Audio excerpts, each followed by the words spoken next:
Ikinuwento naman ng ilang Pilipino sa Alberta ang pagkabahala para sa mga mahal sa buhay sa Pilipinas matapos ang pinsalang iniwan ng dalawang bagyo kamakailan.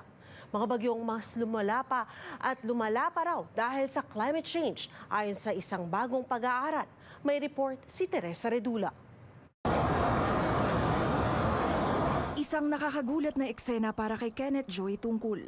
Mga bidyong ipinadala ng mga kaanak sa Cagayan, kung saan kita ang tindi ng mga pinsalang dulot ng Typhoon Fangwang, ang nooy maisa ng kanyang in-laws. Inanod ng abot balikat na tubig baha. Ano na kami sa baha, pero hindi ganong kalaki.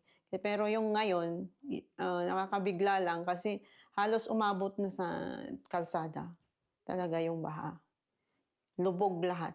Oktubre nang lumipat si Tungkol sa Edmonton at sa kanyang panayam sa City News. Bagamat mahirap daw panoorin ang pagtama ng sakuna, masaya naman siyang ligtas ang kanyang mga kaanak. Talagang na-worried ako pero wala po tayong pwedeng gawin kundi ipagdasal na lang po yung family natin doon sa kanilang kaligtasan. Mahigit 1 milyon ang lumikas nang tumama ang Typhoon Fangwang sa Pilipinas linggo.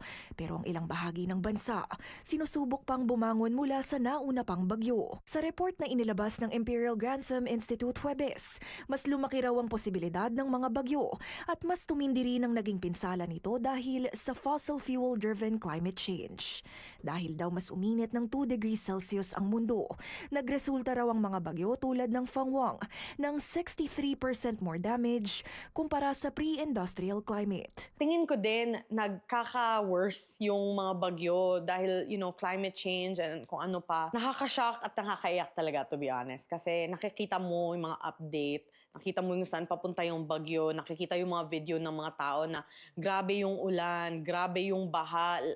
Umiyak din sila kasi hindi nila alam kung paano sila babangon dahil dito. Ang isang organisasyon, inilunsad ang fundraiser, tulong sa mga apektado. Urgent talaga yung kailangan mga tao. So, mga pagkain, kanin, mga damit, mga medical supplies, kailangan ng mga tao ngayon kasi bata, matanda, lahat apektado ng typhoon. Lumilikom ng pondo ang Vismin Association para magpadala ng damit, tubig at pagkain sa mga simbahan at medical missions sa Visayas at Mindanao. Meron kaming Vismin officer, actually yung presidente namin few years ago, na andun talaga sa Cebu nung nangyari yung typhoon. At ang diwa ng bayanihan, ramdam sa lokal na komunidad sa Alberta. Nagpapasalamat po tayo sa mga taong nagbibigay ng tulong financially at kahit sa prayers, malaking tulong na rin po yun.